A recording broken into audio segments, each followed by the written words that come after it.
What is going on, everybody, and welcome back once again. My name is Jordan, also known as J Monster, and thank you for joining me for another replay battle. This one is a very special treat. This is a 2 versus 2 on Attila Total War, or rather a modification for Attila Total War called 1212 AD, and I think this is actually the largest battle I've ever done on my channel. There's about 18,000 or 19,000 men that participate in it, making it, I think, far and away the largest scrap that I have ever put on screen before. So I'm really excited to show it to you, so I don't see any reason to delay any further, and keep you guys from enjoying the sight of thousands of men hacking each other apart mercilessly with sword and axe. So let's go ahead and let's jump right into the battle. The first army we're going to look at today is the Kingdom of Hungary, being commanded by Celtic Wiju. He's got 5 units of late-period Hungarian knights, 1 Matthias Rex bodyguard unit, which you can see over here. I assume this is one of the kings of Hungary. He's also got a huge front line here composed of Pavicier from one flank down to the other. A very intimidating front line. The Pavicier don't do a ton of damage, but they will hold the line for an extremely long time, which will allow him to kind of manipulate the flow of battle in his favor using his cavalry and his archers and other components of his army. His second line here consists entirely of late-period sergeants. These guys are the same infantry that I have for my main battle line. They are very scary, very high morale, hard to kill, hard to break. He's also got a reserve force here of about 3 units, I believe, of halberdiers and 4 units of late-period archers. Way over here, he's got a single lone unit of early-period sergeants, armed with spears, of course. So all around a pretty well-balanced, very intimidating force. The second attacking army is the Dukedom of Burgundy, being commanded by Wislak. He's got a ton of Pavicier. In fact, most of his infantry is either Pavicier or these very scary dismounted gendarmes, armed with their pole axes and their bill hooks and all kinds of stuff. These are some of the best units in the game, in fact. The halberdiers can take on just about anything from the front. Even when surrounded, they will still fight long and hard against anything that gets within reach of those mighty two-handed axes of theirs. He's also got about 3 or 4 units of English longbowmen. I assume that these are mercenaries in service to the Duke of Burgundy, who is actually sitting right over here with his general's bodyguard. This is Charles the Bold, the last Duke of Burgundy before it was eaten up by Lorraine and the Habsburg Holy Roman Empire. He's also got 5 units, I believe, of the mounted gendarme. That's pretty well his entire force. Let's go ahead and let's take a look at the defending armies. The first army is the army of Archangel, and he is playing, I believe it's Kievan Rus, which is an early period Russia faction. He's got a large number of westernized infantry, some westernized spearmen thrown in there as well. He's also got some Bardiche axemen, which if you guys have played Medieval 2, you guys will recognize this unit, looking very scary, very intimidating in those masks and those onion dome helmets. He's also got a large number of dismounted Dvor. These are like heavy archers, very late period archers, and damn, do they look cool. Check that out. I think he's also got some spear units in here as well. Yes, there's some of his westernized spearmen. He's got 5 units of cavalry, which I believe are all hanging out over here.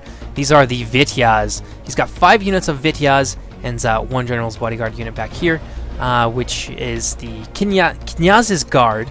My Russian's very rusty. You'll have to apologize for my pronunciation. I'm pretty sure that does it for Archangel's force. Let's go ahead and let's take a look at my army. I am playing as the Polish. Actually, this is, I believe it's labeled as Greater Poland. I've got a large number of Pavi spearmen here, which I've used to kind of block off entrances to this little town square. I've also got a huge number, as I said, of late period sergeants. Backing them up, I have 3 units of late period halberdiers, 3 units of heavy crossbows, and over in the middle of the town center, I've deployed my 2 units of late period archers. These are archer sergeants. I think that's... Oh no, of course I have 4 units of these heavy axemen here as well. To round off the rest of my force, I have 5 units of late period Polish knights. Very scary, very deadly on the charge, and will last an extremely long time in melee combat against just about anything. Where's my general's bodyguard? He's hanging out here. Oh yes, here he is. Right in the town center here, commanding the defense of this small fort, I have the great Polish king from the late period, armed with lance and sword and all the very scariest trimmings and trappings. So I forgot 1 unit that Archangel has. He's got a mortar here hanging out in the center near this giant cairn stone. So that's pretty well it for the army compositions. Let's go ahead and let's jump right into the battle. So Archangel and I have formed up our forces around this encampment in the center. We're going to use that to form our center line, and we're going to array our respective melee forces on either side of it.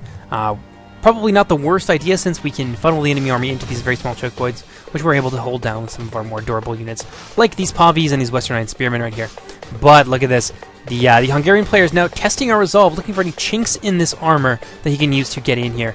And if he can make it into the town square, even with those peasants, even if they manage to break through just a little bit, they will be able to disrupt our archers and and potentially kill a few of them, which would give the Hungarian player time to move in his archer companies and begin to fire on our own archers. Well, let's check out this this big charge going in here.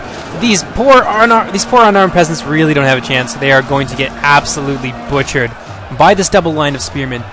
These Pavi spearmen, heavily armored, will stand up to some of the best infantry in the game for an extended period of time. So these peasants really don't have a hope or a prayer. And you can see them beginning to waver already, having taken about a quarter of their unit in casualties. We've got a bit of a mass rout now in that center, and the rest of those peasants are going to haul ass and get out of there and potentially try and reform a little bit farther back from the spear line, leaving their poor buddies here high and dry, unfortunately, as they continue to fight against these Pavis. Going to take some pretty brutal casualties as well, and now they're going to begin to flee alongside of their friends. All these spearmen now are going to reform out here in the center. Really not a whole lot they can do. I think a Hungarian player here is just having a little bit of fun, just throwing some throwaway units in there, just for the heck of it, seeing what they can accomplish, which is apparently not much. Although I did lose one of my Pavis. Look at that.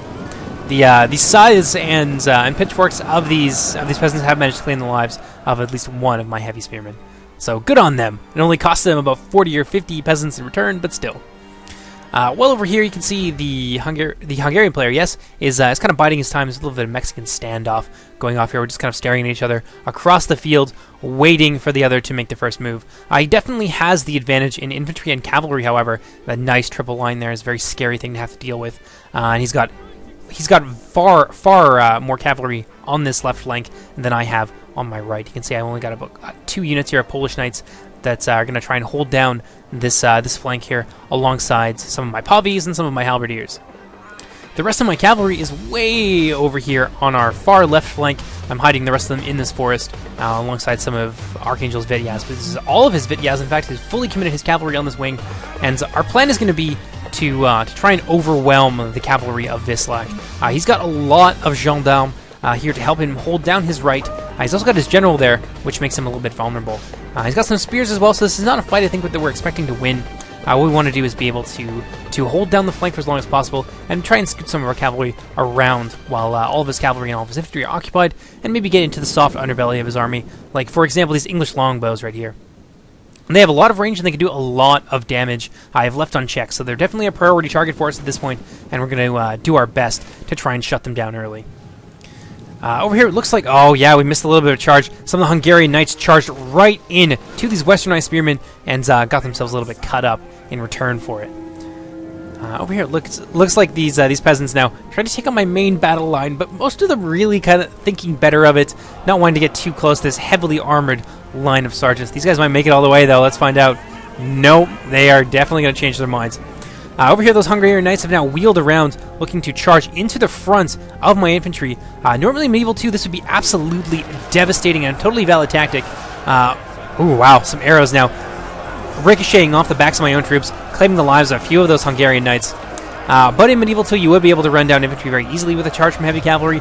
But in 1212 AD, especially when they are in shield wall formation, which is what they are in right now, it's not going to go very well for them. The cavalry can't use the superior mass to just kind of flatten the line and slaughter your entire formation without your infantry being able to answer them. So it's a lot harder for cavalry to do their job in this. You got to be a little bit more careful with them. Yeah, so those Hungarian knights now, in the process of being pushed back very heavily, they're now wavering, taking horrendous casualties. Look at this, down now to less than half of the unit. My sergeants are going to chase them for a little bit, try and take down as many of them as possible. Now we have even the fight a little bit. One of these Hungarian knights now perishing, and I don't think they're going to be able to reform for quite some time. They aren't shattered, so there's always a possibility, but yeah, the situation over on my right flank has definitely improved. So now I'm down to a force of 4 late period Hungarian knights instead of 5. So it's a little bit better, but not quite as good. So now the Hungarian player is beginning to mobilize the rest of his cavalry, looking to potentially avenge the deaths of his cavalrymen there in that front line. I can see what he's doing, so I'm going to start to pull off some of my units and bring them over to my right flank. You can see my 2 units of Polish knights now mobilizing, looking to check these guys. It's going to be a little while, though, before things start to really heat up over here on the right. On the left, though, still a little bit of a standoff. There's some maneuvering going on here. You can see a couple units of Archangel's Vityaz alongside my 3 units of Polish knights looking for an opening. They've kind of formed up here in a bit of a bend. He's got his spears in amongst the gendarmes, which is a really good move. kind of concealing them a little bit, and I was beginning to open fire a little bit with some of his English longbowmen. I believe his target is, look at this, these Vityaz now moving forward. I'm pretty sure this is what he's targeting. Let's see if they manage to get a charge in there. Oh, wow, look at this. Big cavalry charge going on now. These French knights running into these Russian horsemen, and things are really going to get very bloody here in just a few moments. I'm not sure these Russians have the advantage. These gendarmes are very, very powerful. Better, I think, than the Russian cav, and they are well supported. Look at this. These paviciers now moving into combat. Although they are exhausted, so their combat efficiency is going to be quite greatly reduced. Archangel's going to sees what's happening here, so he's going to fall back one of his units of cavalry, and that Vityaz unit is going to manage to get away from the worst of it. These gendarmes, though, definitely in hot pursuit. Going to have to be really careful with that unit. Over here, these Vityaz very swiftly being overwhelmed by this combined force of horsemen and spears. A little bit farther over here on Vislak's right flank, I've got the rest of my cavalry now moving around. A little bit of a micro mistake here, didn't keep these guys moving for as long as I needed to, but very quickly going to correct that and wheel the rest of these cavalry around, and even move one of them in, I think, to try and support these poor Vityaz. You can see that right here. I can see that these gendarmes are going to be a problem for our plans, which is going to be to get in there and run down those longbows. So I'm going to charge one unit in there, kind of throw them under the bus, maybe provoke a little bit of friendly fire on the part of the Burgundians against their own knights, and then use my 2 freed up cavalrymen to swing around that flank and go for some of these weaker units. Look at this. Let's speed that up just a little bit here. These Polish knights really hungry for blood. They are taking a lot of incoming fire from these longbows. This is definitely a valid tactic here to try and shut down a cavalry charge before it can even get to you. But unfortunately for these English longbowmen right here, they're not going to be able to take down enough of my units in time in order to be able to rout them. I've still got another couple units here alongside one of Archangel's Vityaz who are looking to take down and silence some of these English longbows. So the skirmish forces of Vislak definitely in a lot of trouble here, but he's very wisely kept his general in reserve. He's not committing his general to the fight because of the way that morale works in Attila. If your if your general goes down, then the rest of your army is very soon to follow, even at full strength. It is not like medieval at all. Let's go ahead and slow it down just a little bit because there's a lot happening right now. The Hungarian player has charged his sergeants into battle against my Pavis, backed up by those westernized spearmen, and they're doing not too badly. The fight is a little bit even right now, and we are managing to get some nice kills off there from our arrow towers, so we'll be able to hold this down for a long time and inflict, I think, a lot of damage to these Hungarians, but they are very well supported. Look at this, that entire skirmish line having now been brought forward to support them, looking to claim some of the lives of these Devor and my archer sergeants as well. The Devor, I think, are going to hold up a lot better. They've got better armor, better shields, better stats in general, but it's only going to be a matter of time before this center defense here begins to crumble. Over here, pretty much the same situation. More Pavis now moving in to support these sergeants, and I think there's also another unit of spearmen in there as well. But my Pavi spearmen holding up really nicely against these sergeants, and it's going to be a long time before the Hungarians are able to break through. Let's go ahead and slow it down just a little bit more. On this main battle line, there's a lot of Pavis now taking on my sergeants, but these Pavis are spears, and so they are a little bit weak to heavy melee infantry. It's not as pronounced of a weakness as it is in some of the other Total War games, but they will definitely lose, although, as I said, the Pavis are capable of holding out for an extremely long time. Oh, look at this. Archer fire now being exchanged on both sides. I think a lot of these arrows going into the back of those Pavis. Over here, I made a little bit of a micro mistake by heavy crossbowmen getting a little bit too far forward and almost getting themselves embroiled in melee. But I'm just trying to set them up in such a way that I'm going to be able to return a little bit of fire here to those late period archers for the Hungarian player. Over here, the cavalry fight is really getting heated. I've managed to bring in my halberds here to try and repulse these two units. I've also got a unit of Pavis that have been holding down this flank for quite some time. But these Hungarian knights have done a great job at taking them down, and they are now beginning to rout and flee for their lives. Any more damage, and these guys probably won't be able to reform. In the confusion, I managed to slip a unit of my Polish knights behind the lines of Celtic Ouiju. I'm looking to take down, obviously, some of his archers. It's going to be a really devastating charge here from that flank. It is just going to clean these archers' clock. So many of them are going to die very quickly in that charge. Over here, these Hungarian knights have followed my Polish knights. Celtic Ouiju knows exactly what I'm about, and he's looking to support his archers and maybe trap my cavalry over here behind enemy lines. If he swings his archers around and starts to take some shots at my Polish knights, things are going to turn around, I think, really quickly in favor of the Polish player.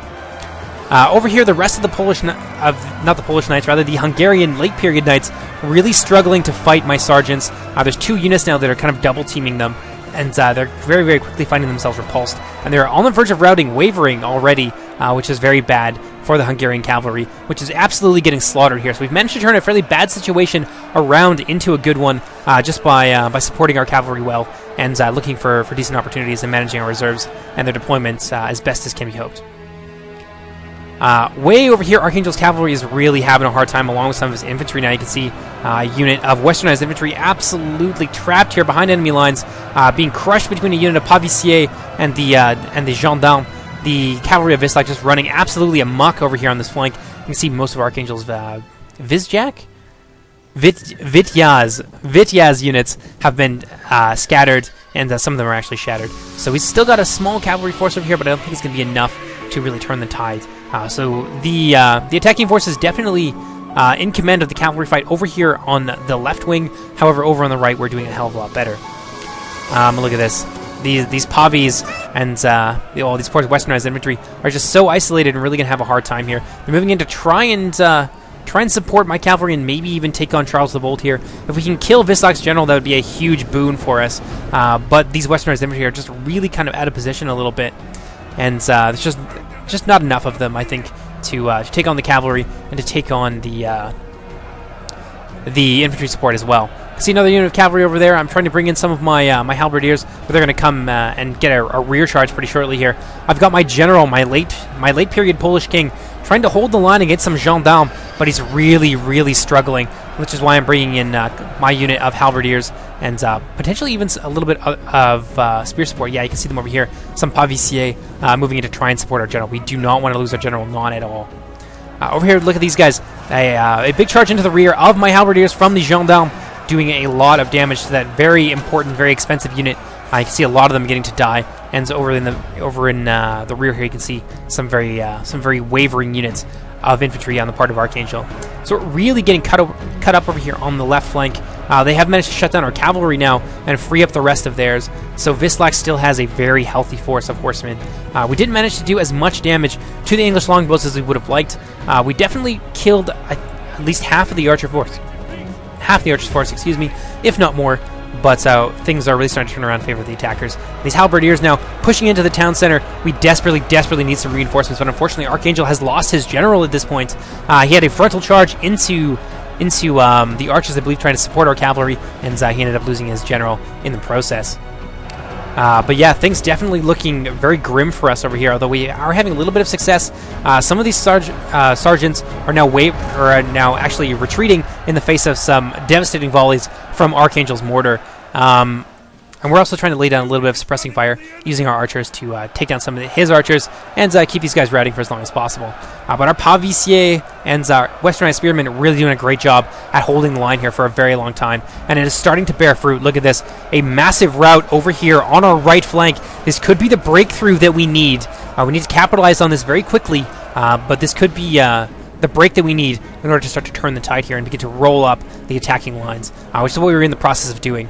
Over here, I'm still trying to deal with what remains of the Hungarian cavalry. There's not very many of them left. There is this kind of understrength unit of about 27 Hungarian knights who are now routing a unit of my heavy axemen. They just couldn't stand up to the heavily armored warriors on horseback, and unfortunately, they're going to begin to rout, which does leave my back lines open. If he wants to charge into the rear of my horsemen, it's going to be a very easy affair for him to do so, and even my sergeants will be able to stand up to that, not out of formation.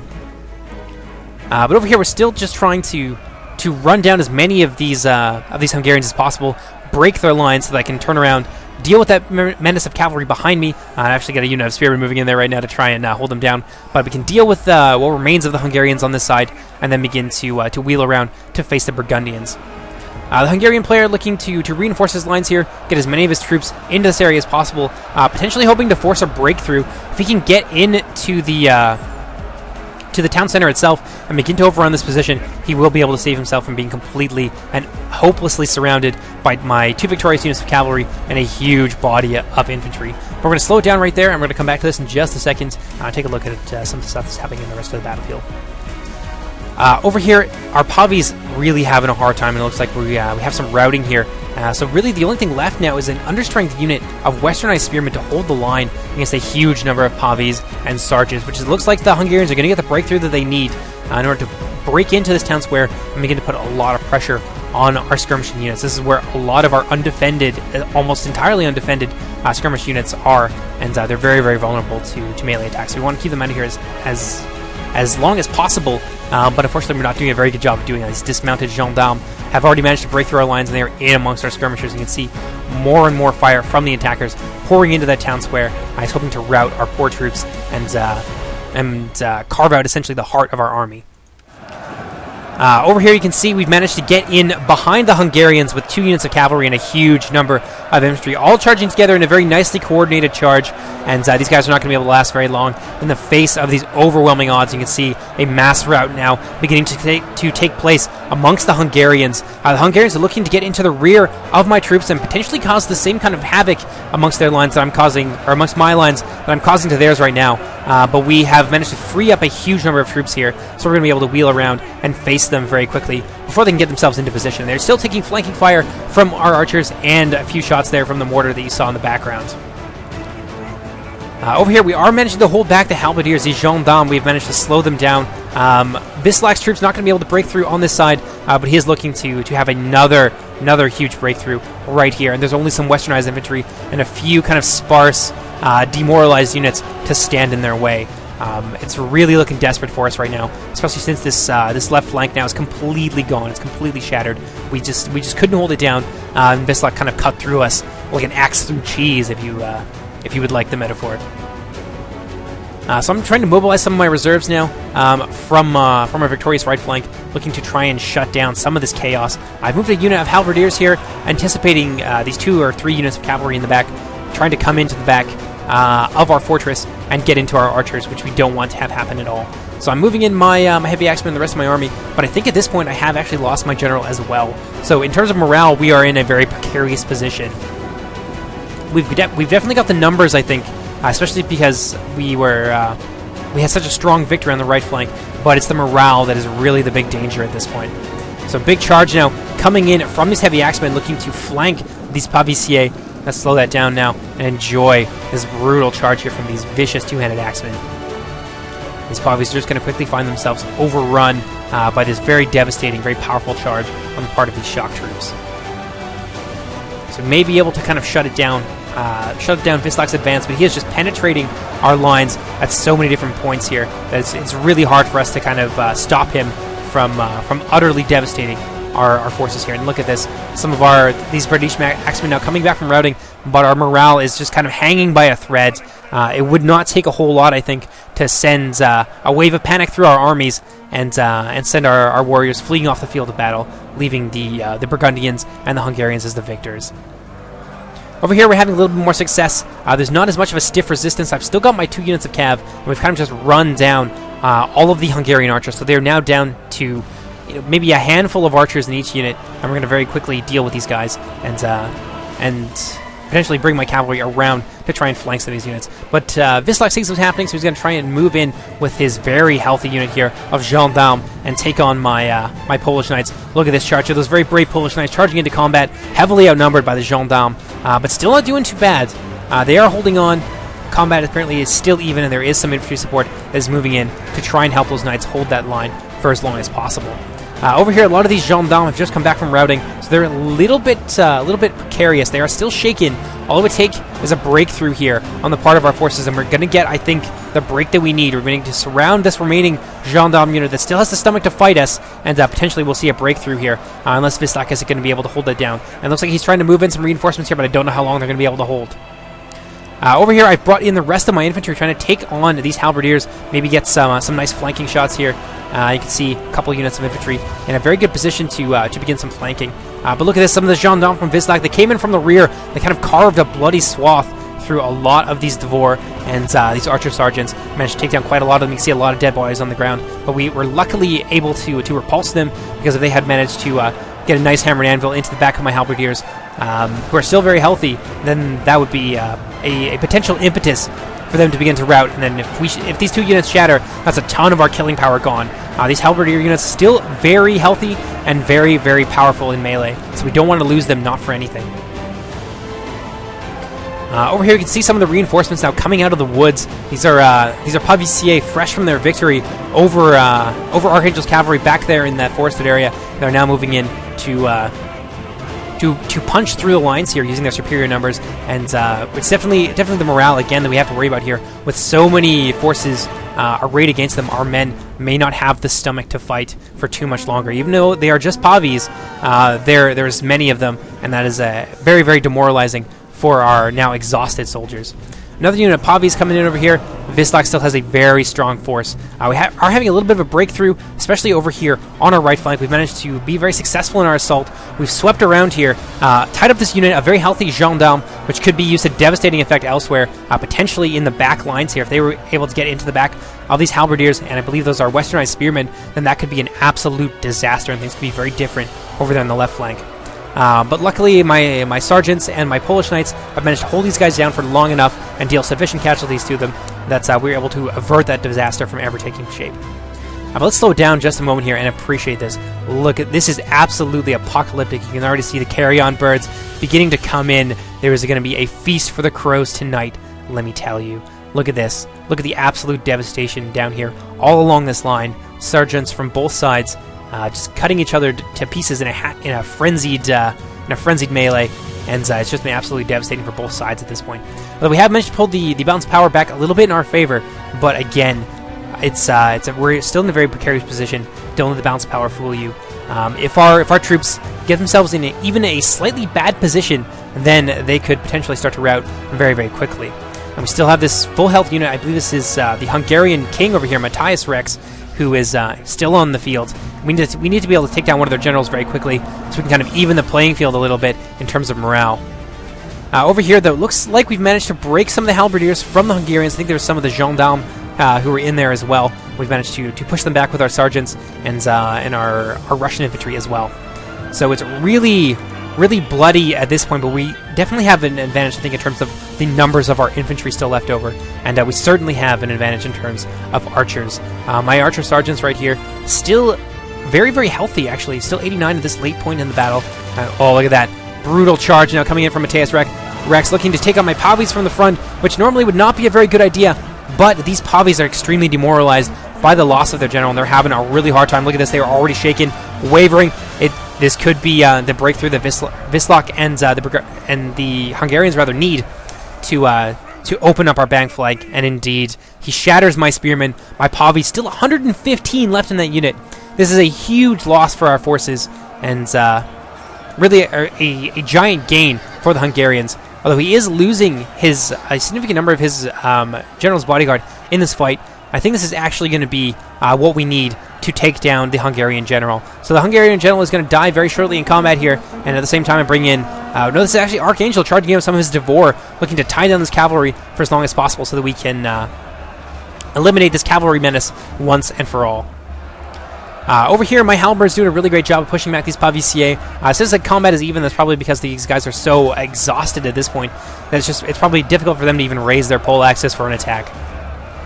These Pavicier still getting the worst of it, though, shaken and losing quite heavily in that combat. Over here, I've got a unit of sergeants coming in to attack these Pavis in the rear. These Pavis from Wisłach now completely surrounded, not liking that engagement at all. They're beginning to waver, and it's not going to be too long, I think, before these guys begin to rout off the battlefield. Look at that. And that's going to be, I think, the end of the attackers. There's not very many of them left. We've only got, I think, about 4 units of spears left, and an understrength unit of longbowmen who are out of ammunition. And look at this. I think this is my sergeants here that are starting to rout as well. Yes, my sergeants. They routed the Pavis and they got routed themselves in their retreat, I think because of some of the arrow fire coming in from our towers. Over here, the Pavis just getting destroyed. This is everything, I think, that remains of Wisłach's force. The Hungarians having been completely beaten back. Look at this. Look at the devastation all along this line. So many dead warriors. Really, nobody comes out of this as the victor. Wisłach still has a few Pavis here, but they are so demoralized. Look at this. Picking flaming arrows now, and heavily, heavily outnumbered. I think Wisłach has also lost his general in one of the various melees. That could be his over there. No, that's Matthias Rex, who's now routing. Over here, these Pavis putting up a final stand here. The Burgundians not giving up, even in the face of these overwhelming odds. Very brave men. But they're going to take now a flank charge on their left by the halberdiers, who are going to do so much damage to these guys. These Pavies just really don't have, I think, what it takes to fight all of these archers. They could do the archers on their own, I think, but not with these halberdiers now in the mix. So these Pavies, really not liking the engagement. You can see them shaken. Not going to be able to last for too much longer, I think. Over here, my longbows, my sergeants firing into the flank and rear of these Pavissiers, who are taking a lot of damage. They're actually switching to heavy shot at this point, so they are armor piercing and really good, I think, at taking out these exposed Pavies. But nonetheless, these guys are holding up pretty well. They managed to rout a unit of the Westernized Spearman that's now fleeing off the field. Archangel's Westernized Spearman really not having an easy time against those Pavies, and he might lose the rest of his infantry force over here as well, which would be, I think, a little bit devastating for him. We're really getting down to the wire here. These poor spearmen really don't have a choice, or really don't have any options at this point. They're just completely surrounded, completely isolated, and that is going to be the end of the victory. So let's take one last look here around the battlefield. Look at this. Crows all over the place.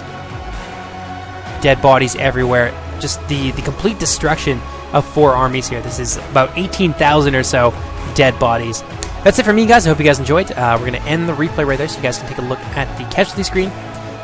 We'll just do a brief overview of how everyone did in their various matchups. So there's the Archangel Vislac matchup right here. You can see Archangel, I think, really had a lot of trouble there. His infantry is just, they're kind of an early Russian faction, so they're not quite as good as some of these later factions, like the Burgundians. The Burgundians did a lot of damage there with their Pavies and their Halberdiers, really serving the Lord very well. Look at this, 238 on that one unit. Over here, I think these are, the Westernized infantry did a little bit better. The Bardiche Axemen, not so well. But did just a ton of damage on his skirmishers. This is the real killing power, I think, of his army in this battle. And look at this. Oh, that mortar, 307. One of his poor Vityaz units getting 0 kills. His cavalry really didn't do all that well, except for, I think, for this one unit that was killing archers. So let's take a look at mine and Celt Weeju's matchup. My Pavies did okay. 253 on one of them, though, definitely made up for this unit here. For these 2 units, they got 9 and 8, respectively. My Heavy Axemen are kind of a low-tier unit. They did, I think, as well as could be expected. I'm proud that they even got 85 kills. My front line, though, was a devastating force to be reckoned with. All of them getting almost over 100 kills, except for this one unit right here. My Halberdiers did so-so, and my Knights, again, kind of so-so. Some of them did really exceptionally, though. The Hungarians did a lot of damage with their archers. One of those units getting 154. Their Knights did so much. Those late Hungarian Knights really paid for themselves, I think, in this battle. There's some with a few lower kills, but mostly that's cavalry, so those are high priority targets. His Pavies, though, got devastated in melee combat by my sergeants. But that's it for the battle. Hope you guys enjoyed, and I will see you next time. What is coming up next is going to be a 30s replay. Someone sent me in a free-for-all. It's going to be a 4-person free-for-all, and I've already taken a look at it, and it's pretty damn cool. I think you guys are going to like it. Following that up is going to be probably going to be some more 7 Kingdoms, I think, because I've really been enjoying that mod. It's a lot of fun. So you're going to see another 7 Kingdoms replay, and then we'll get back into some of our regular series. That's pretty much everything. I hope you guys enjoyed. I'll see you later. Take care, everybody. Bye.